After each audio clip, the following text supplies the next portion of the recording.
The views and opinions expressed on From the Mouths of Madness are that of the panel and not of the Geeks Under the Influence Network or their sponsors. Listeners, beware.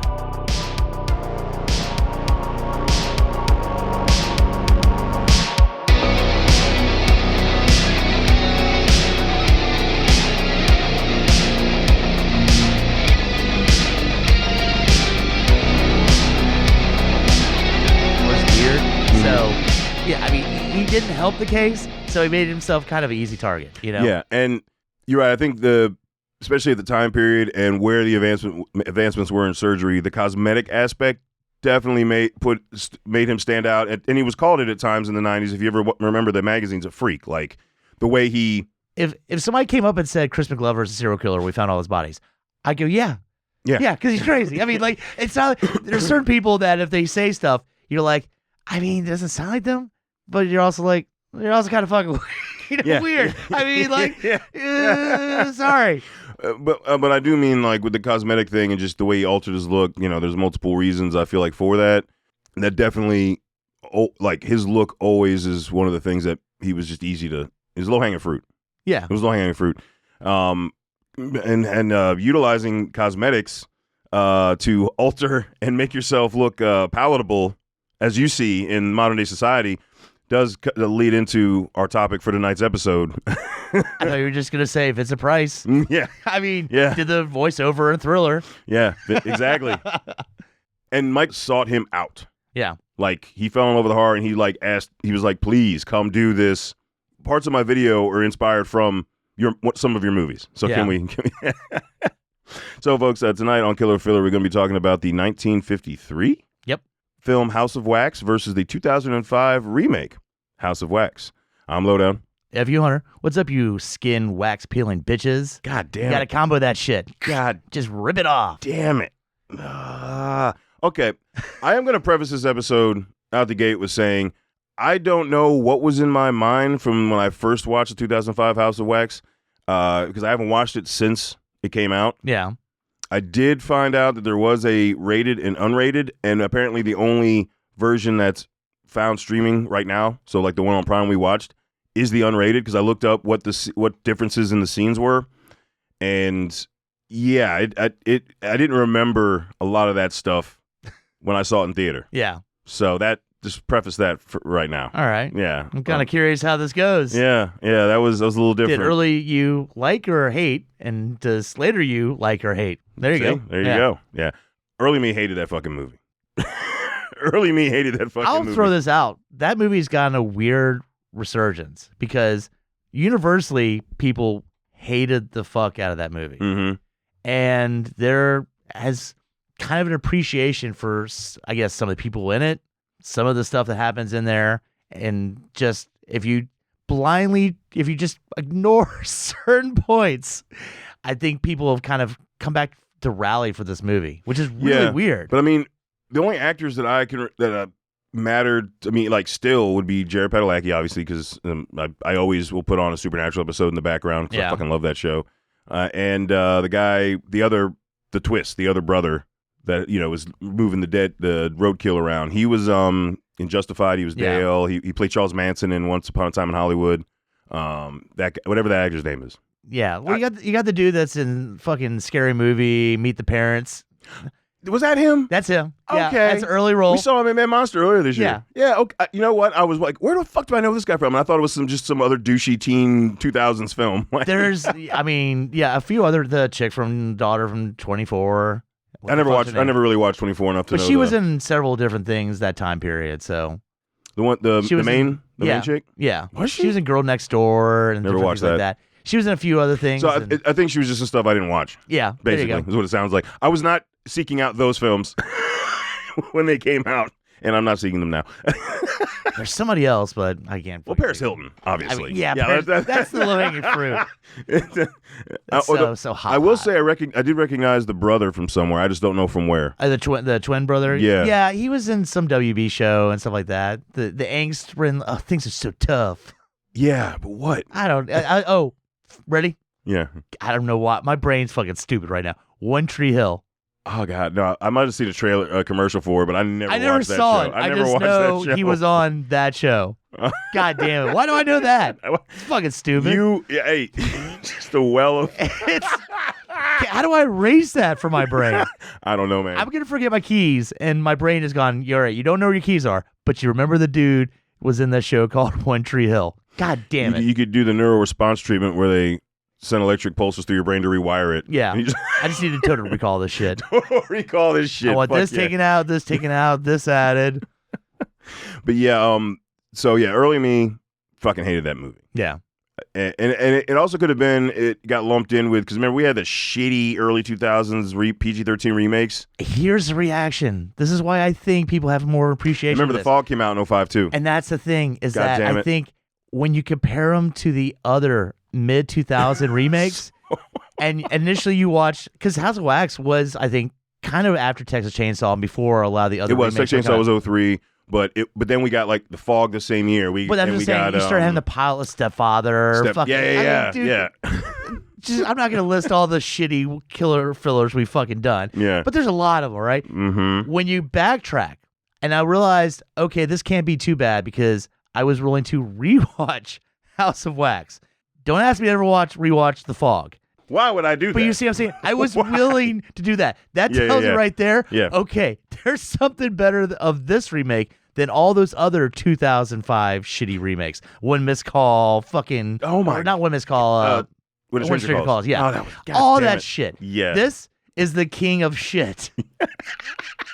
Doesn't mean it's great. No. But I'm willing to rewatch this. Don't ask me to watch those other fucking shitty remakes. And well, for me, it was just...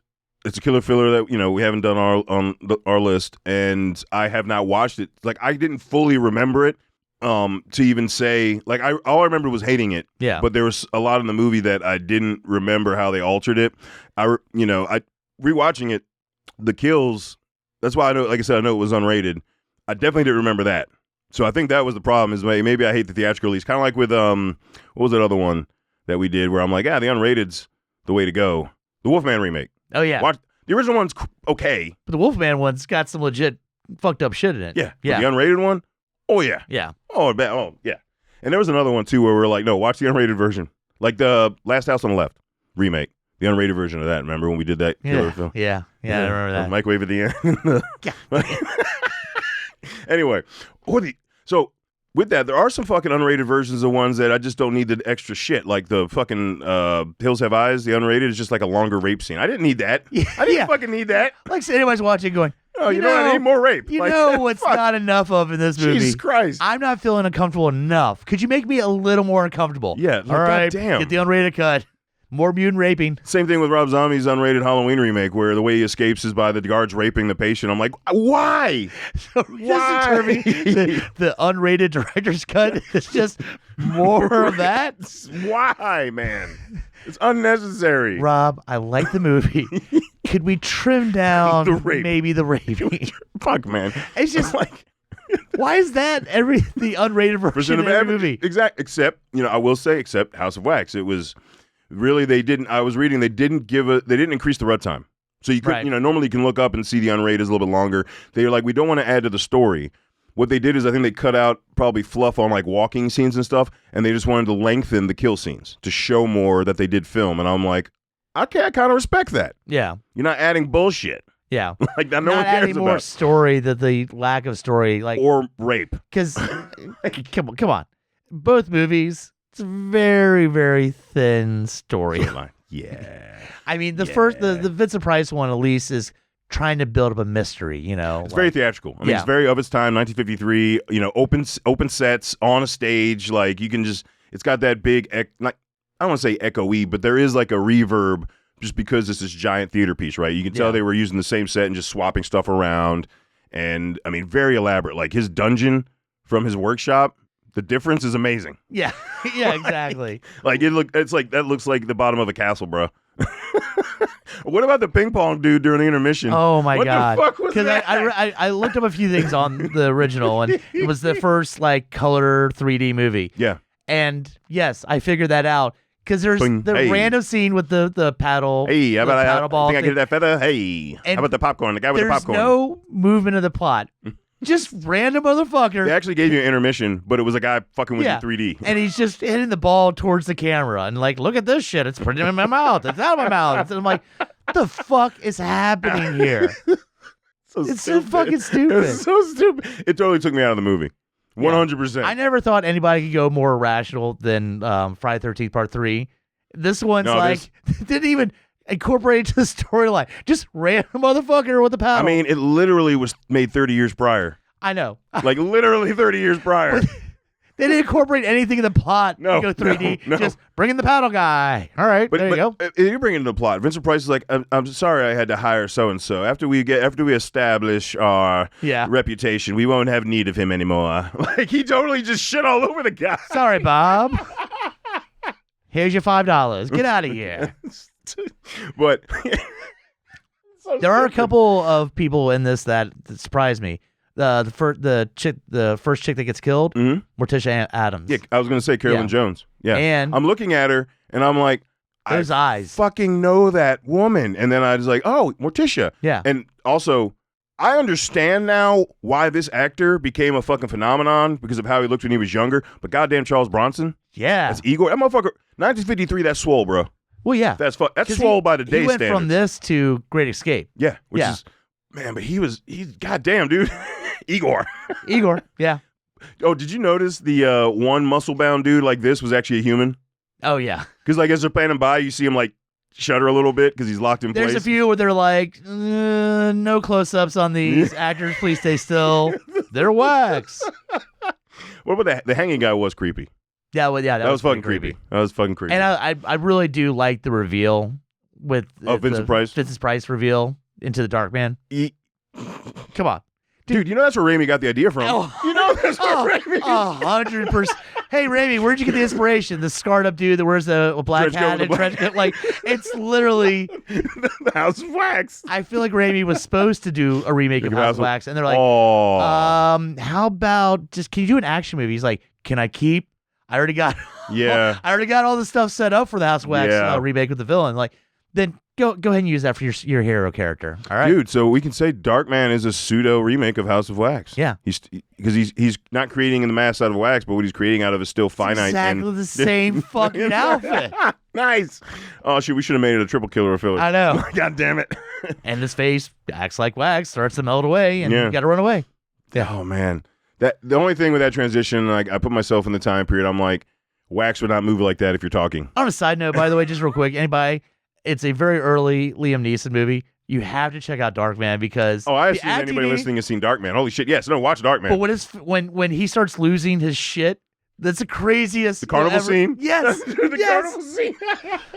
Sorry, I'm trying to. No, that movie's amazing. That's amazing. And Larry Drake is good too. And early. So Larry Drake, folks, for that, if you guys don't know him, he's the villain, but he also is in the horror world, Dr. Giggles, and he was the main protagonist in Night of the Scarecrow. Remember, he's the one that got shot. You know who his girlfriend is, right? Frances McDormand. Oh, yeah. I didn't know. No, or pre Fargo. Yeah, I didn't know that. Yeah. Wow.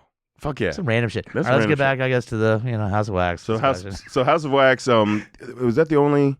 Those are the three main actors, right? Yeah. I feel like that went on to do stuff that we know about. Yeah, and there's other random motherfuckers. And really, I mean, anybody who's a fan of older film, which I am, but I do understand that those are the films that potentially could be ones that you could be on your phone for. I don't condone that, but there's a lot of dead space. Yeah, a lot of building up. Again, investigating, like, what's happening to these people. There's a lot of dialogue that's unnecessary. Let's talk to people. Yeah. The detectives kind of like talking to people. You're like, the captain had my ass this morning, see? Yeah. It's weird. There's no blood at the scene. Like, okay, cool. Like, but there is wax. No blood, but a lot of wax. Dude, and it's so, dude, it is so fucking white. Like at the end where they're like, oh, and this, and it's like, all right, that's enough of that. Let's just stop talking about it. Oh, I agree. Yeah. What? Yeah. You were literally almost covered in wax. Yeah. Basically buried alive in wax. And this is, I know. Such a fright. So kooky. God, what the fuck? Kooky. What the fuck? That scene alone describes the problems America has with dealing with trauma now. Yeah. Because that shit. I did read that the guillotine scene. Yeah. That literally they were working with the actual working one, and the actor fucking refused to be part of that scene because he was like, that shit's not fucking safe. No. And they literally had to convince him to come back by putting like another metal rod between where he was to have his head and like all these safety precautions because they had like, okay, you're just gonna move your head real quick. No. Yeah. And no. he's like, fuck that. Yeah. No. Not doing that. And this is pre-Twilight Zone, right? Yeah. Yeah, when people get decapitated. Yeah. Yeah, it's like, dude, they didn't give a fuck back then. They're like, hey, how we get, like, I mean, you know, you go back to the 30s. Look, Henry there, he's really trusty with the rope. Like, fuck that. He's really trusty with the rope. That's not the insurance I want. He was a strong man at the county fair last year. You're fine. Don't You're worry fine. about it. Yeah. He's quick at his job. But this movie, it's like the story is a lot, like the movement of the actual story is a lot shorter than the length of the movie. Yeah. So that's what I mean. Like, they really focus on the set. That's why I said it's more like theater. They really focus on the set pieces. But the thing is, it was only 88 minutes, and it could have been an hour. Like, if you go back and watch like a lot of the Universal Monster movies, they're like usually around an hour because they cut out the other filler and they focus on the story. I mean, and like when you get him sneaking to go kill people, yeah, and you start at like the door, yeah, and then he gets in the door and then sneaks up the stairs, yeah, and you're following him, and then he sneaks down the hallway. And you're like, like, we don't need. You can just see him at the house and then in the room, but they're like, no. Well, let's watch. Let's follow. It's also the way they made movies back then, right? I understand. But you know what it reminded me of? But the first time, okay. But the second time he kills somebody, he's like, I know he's at the door. I'm guessing he's going to open the door. And go, he's going to go up the stairs, and then he's going to go up the stairs to the hallway, and the hallway to the room. Yes, we got the. Oh, watch out for the maid. Yeah, watch out for the maid. Watch out for the maid. Hide in the darkness. All right. Which the sets are so well lit because the cameras back then, how they could pick things up, they had to have it still lit at night. Yeah. I'm looking at the hallway of this. I'm like, what? Who leaves their house that lit? Yeah. But again, I think they said in the credits, you're talking about the first 3D, they had this thing called the natural vision supervisor or something. Like, I guess that's what they called it. There was something in there called natural vision, you know, like their supervision and all this stuff. You're wearing, especially the old school 3D glasses. I mean, it darkens it. Yeah. So if they had a scene at night and it was actually at night, motherfuckers would be able to see shit with those glasses on. That's a good point. Yeah. I didn't think of that. Yeah. Good point. Yeah. But do you think that first scene where he's skulking around to get to the guy who burned his original museum down, what was the movie we did last year that Emily brought that for the horror high school horror the comedy, the first parody? God damn it. Oh, not Return to Horror High. Student Bodies? Student Bodies. Yeah. Remember, like, in the opening scene is the guy with the trench coat and everything, and it Yeah. just reminded me of that. God damn these steps. Also, the way the dude burns, like, the start of the movie, he's just like, this place doesn't make any money. I'm just going to burn it down. And just, while he's talking to him, it's like, so I'm burning down, like, right the fuck now. Like, he's talking to Vincent Price and just sets shit on fire. Not, like, comes back later on to be sneaky about it. Just in mid-conversation, I've decided we're going to burn it down right now. Like, right now. Speaking of which, I'm assuming that's how that it's accurate on how they used to, like, pipe in, like, lights and gas and stuff in houses back then. You know how fucking dangerous that is? Oh, yeah. You know what I don't want in my house? A goddamn flame on the wall that's gas fed that if the flame just goes out, it's going to just pump gas in my fucking house. Yep. What kind of bullshit was that? Well, I mean, we do have a horse carriage, fire truck or thing pull up. Like, you're fucked. You're not putting shit out. It's not. I want to know the success rate of the original firefighter crews. Did they ever put out, like, any big fire? Because they had this tiny little I guess trough. Depending on how motivated the horses are. I don't know. Like, sorry, man. Yeah. Oh, We yeah. had to change a horseshoe and burn your shit down, man. You don't have a house anymore. Sorry, I had to burn your shit down. But yeah, that's a lot of the original one. The original one is good. It's definitely a product of its time. Vincent Price, Carolyn Jones, great performances. Bronson didn't talk much. He was literally muscle. It made Vincent Price big because until then he was kind of, known but not like starring. That was like the first big starring. Yeah, because House on a Hill was, like 2 years after that? It was 55, right? Yeah. Yeah, so. Warner Brothers really just had the property rights to this. And he owned. Because there's a House of Wax movie that came out like 20 years prior to the 1953 one. Yeah, I couldn't find that one, though. Yeah, but Warner Brothers just cared. I think they bought the rights, didn't care about re-releasing that movie, but they're like, all right, now we can make our version of this. Because, yeah, we're getting the Class A actors. I will say Vincent Price, because Vincent Price showed it there, and it was also the camera angles. Like, he showed his presence and prowess, and you really get it when he stands up when she realizes that the Joan of Arc is the woman from the beginning. Yeah. or the Morticia. We'll just say Morticia. Morticia realized that Joan of Arc was her friend. Yeah. And she runs away, and the way he just stands up, and Yeah. he towers, and then when he does his walk over, they slightly angle the camera. Like, he was a tall man, like he was an imposing figure, but the way they angle the camera down up at him, dude, I was like, this motherfucker is scary. He is scary. And you got to give him props because the makeup they do for the actual appearance, it's solid. It's pretty solid. And this is Vincent Price, who, I mean, if there's certain actors at that time period, like go by the style and face, it's him. And he's like, yeah, put all your putty shit on my face. I don't care. Yeah, because that's pretty cool. Because there's the majority of the screen time is still his real face. Yep. So he was like, I can do this. Well, now his real wax face. Now, the reveal.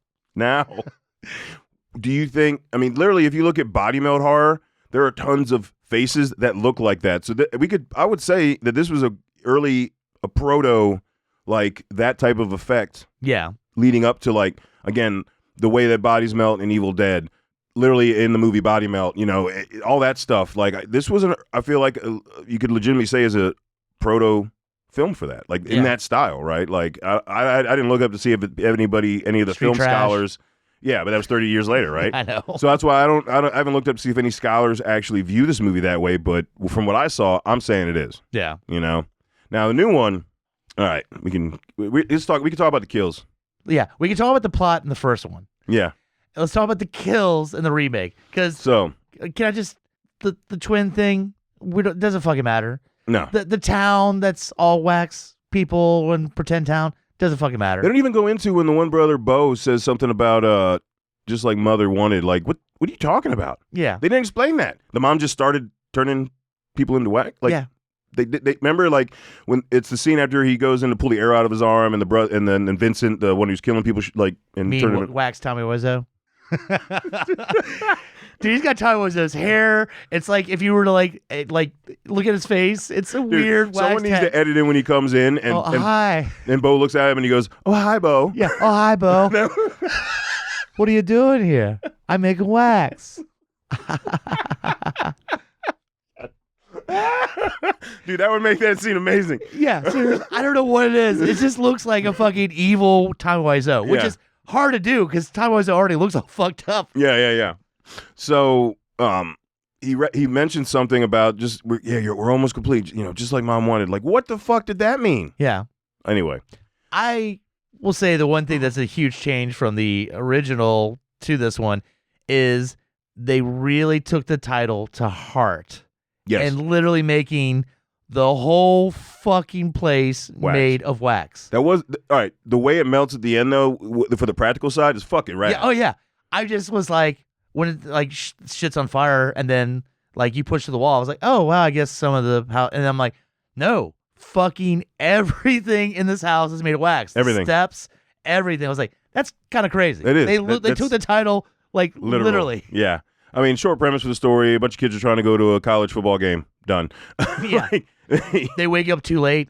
But at 3:00. No, it was 2. How was it 2? Sun beating down on the open fucking field. tents. How do you sleep? How do you fucking sleep that fucking late? Every time I've ever camped, let's just say this: shade. I don't need a fucking alarm because especially if it's anywhere spring or summer, you wake up and want to get the fuck out of the tent. You ain't sleeping till goddamn 2 or 3 in the fucking afternoon. No, goddamn. That part I was like, why did they add that to that? Has nothing to do with the plot besides, oh, we're late, so I guess you go and we'll stay. Yeah. There you go. That's it. So one of the brothers cuts the fan belt on one of the cars, and there's a smell that comes up, so they eventually go look at the smell. The practical effects, I'm going to say it right out of the gate, the practical effects throughout the film are fucking phenomenal. Smell-o-vision. Yeah. I mean, when you get to that pit, you could you're just looking at it, but you can almost smell it. Yeah. But no, she's upside because she's head first down the incline, so she is trying to back up, but she keeps sliding in gunk. Reminiscent of the pit from Ready or Not, too. Yes. Yeah. Except gooier. Yeah. Oh God. I know. Damn. So I'm smelling it. I don't know how I'm smelling it, but I'm thinking about it. Like, we've all been by a roadkill that's been there for a few days, and dude, it was that what that whole pit smelled like. Yeah. And then we get Dale. Was it Dale or Dewey? Dale. And Justified as Dale. Dale, yeah. I don't know his actual name, but he's all fucked up looking. And he takes him into this town that has a washed out road. Like, bro, all that's like they showed themselves thinking he was sketchy, but no town's going to be isolated with a washed out road and be an actual town, dude. Yeah. I'm sorry. But they trick you. They do trick you really well when they get. There's that town in the Tim Burton movie. Okay. The Big Fish. Yeah. There's that town in Big Fish. So yeah. This town. It's a Tim Burton. And House of Wax. There you go. It's a Tim Burton movie. Yeah. So they did fool you with the funeral though, because the way they show you the minister at first and all that, like it's just a quick enough glance. Well, they took the time to make little recordings everywhere, and the automated granny opening the curtains and close the curtains and open the curtain. Yeah, like that. They took some time. Yeah, they did. So if anybody comes by, they're like, it's just a very weird town where nobody wants to talk to you. Yeah. Now, the two brothers, they give you a little intro to them that their parents were fucked up. It doesn't fucking matter. They were Siamese twins. Now, yeah, they were twins. There you go. No, they're Siamese twins. Yeah. You got to add that part. Yeah, because the one's face is all fucked up. Yeah. Yeah, and that was where he was attached. And it adds crazy because most movies, if they're Siamese twins, there's some crazy that happens there. Yeah. You don't have any good luck. Good. We got y'all separated. Yeah, they made sure to keep showing you their high chairs from kids where they were strapped down and duct taped. Yeah. So, because apparently they could break leather straps too, as kids. So we can go to the kills, and I'll talk, and then I'll let you know the differences in the rated and unrated. Apparently, so one of the most badass kills was actually Paris Hilton's. Oh, with the face. With the fucking metal pole through the face. Yeah. But so in the unrated, apparently it stops with him filming her before she slides down. So the extra that they give you is her head sliding down the rest of the pole. Yeah. Which was fucking gnarly. I'm just gonna say this: some of mine aren't even fucking kills, but just shit that happens. Oh, the fingertip.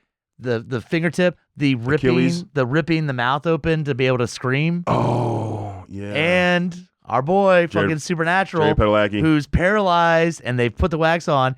And Dude Man from fucking Scary Movies like, hey, bro, let me help you out. Rip. That ain't wax you're peeling off, motherfucker. He's like, oh, I'm sorry. And he keeps doing it. But you can see what's works perfect for that scene is his eyes. Because you can see he's like, this, no, I can fucking feel this. Yeah. And stop fucking peeling, motherfucker. Yeah. He's like, more. Yeah. The whole time, by the way, I'm watching that movie, and as the fire happens at the end, and he's just sinking. He's just upright, just alive, sinking into flame. You're like, dude. But the fingertip, that was actually seeing it cut off. That's the unrated. When she goes up into the grave? Yeah. Yeah. And you actually see the tip come off and fling off somewhere. Yeah, because I guess unrated, he just kneels down. And the rated, he would just kneel down, and you just see the kind of snip and her pull back. And the one that really fucked with me, God damn it, was before Padalecki got captured, when he's in the complete, because you realize he's in a complete dark room. The Achilles with the shear. God damn, I forgot about that one. Motherfucker. Dude, apparently you just see him put the shears in and close, but you don't see it actually cut the Achilles. He loves his fucking shears, because later on, Scary Movie motherfucker gets the fucking head. So that's the other thing. They do the shears, cut the head off.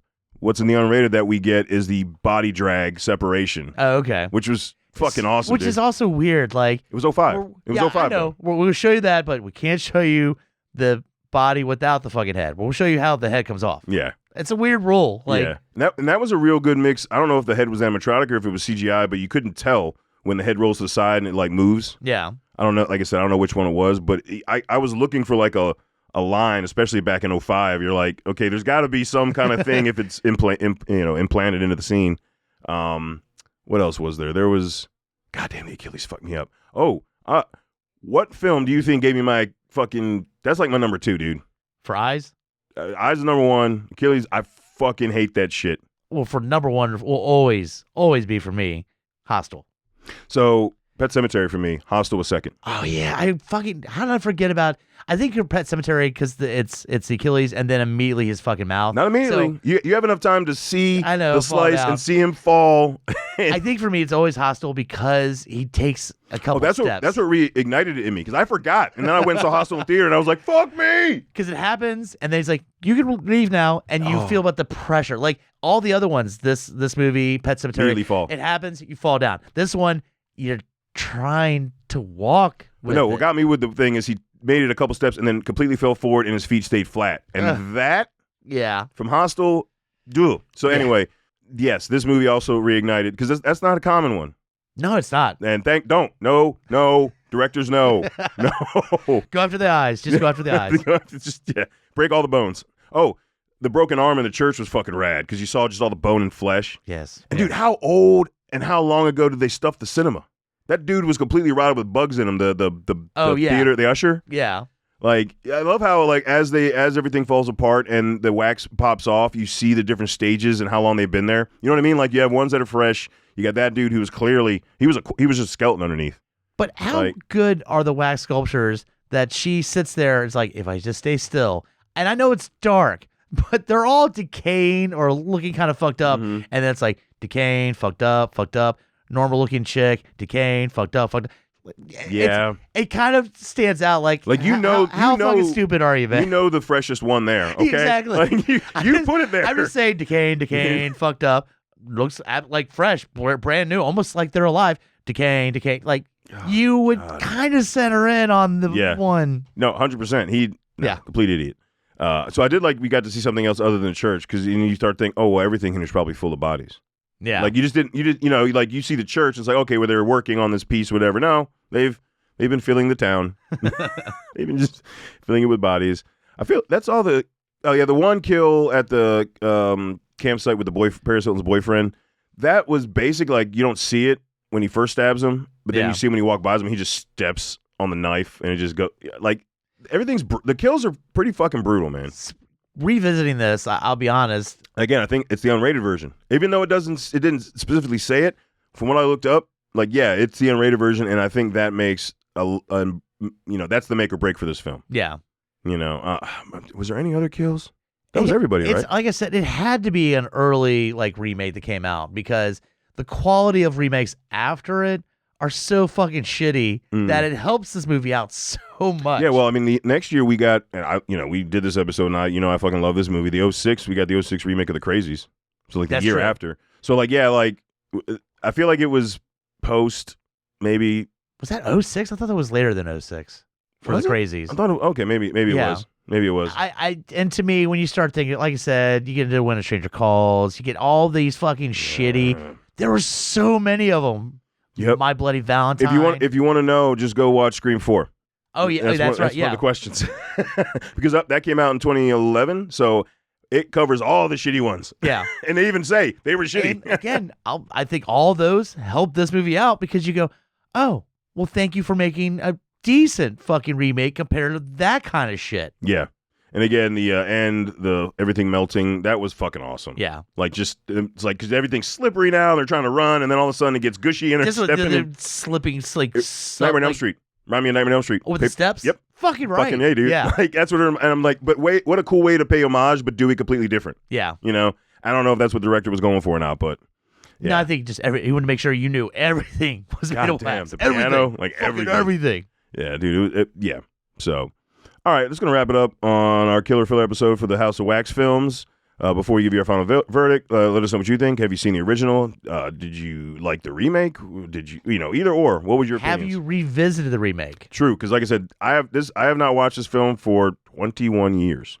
Came out in 05. Yeah, about the same. And I just watched it again. I'm like, wow, okay. I like the kills side of it. I missed some. I didn't remember some stuff apparently, but then I found out unrated. So it's very, very small in the faithfully following the original. Dead bodies covered in wax. Check. It's a revenge. There you go. It's not a revenge story, so the main core of the plot isn't the same. Yeah, right? But no. Literally, I think the only thing is dead bodies covered in wax. Yeah. Check. There you go. That's about it. It does, cover the we want something different.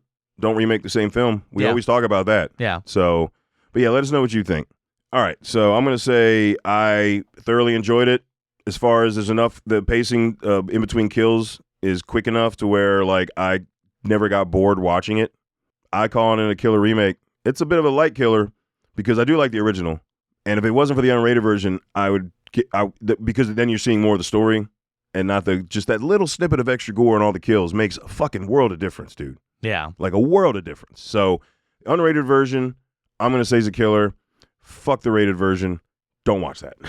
I will say this. The movie is, plot-wise, a pile of shit. God damn it. But compared to everything else, as I said before, it's the king of shit. Mm-hmm. It's the top shit.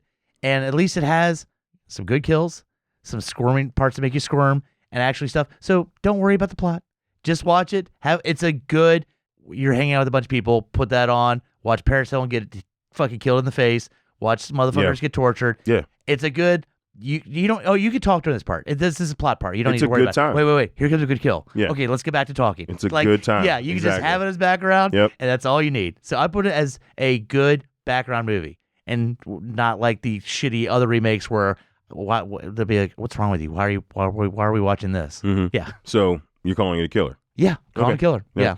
Like it comes and goes on streaming. So I wonder. I do want to find, even if it's just like a Blu-ray version of the unrated, so I can have it, because I could. The practical effects in this is enough for me to own it. I'm not lying. Like the practical effects in this for mid-2000s, where everything was CGI. You remember that shit? That everyone was CGI. The amount of practical effects in this film for that time period is so fucking impressive to me.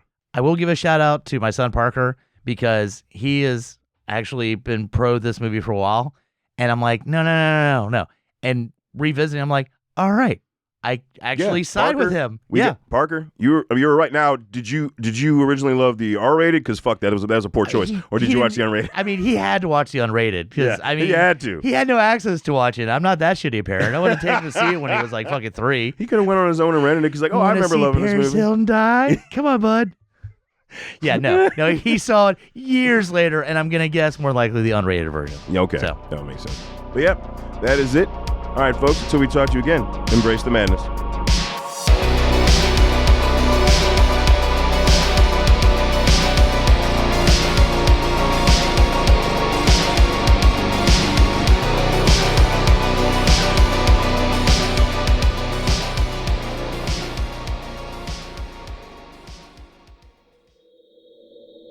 Join us at GUIPodcast.com.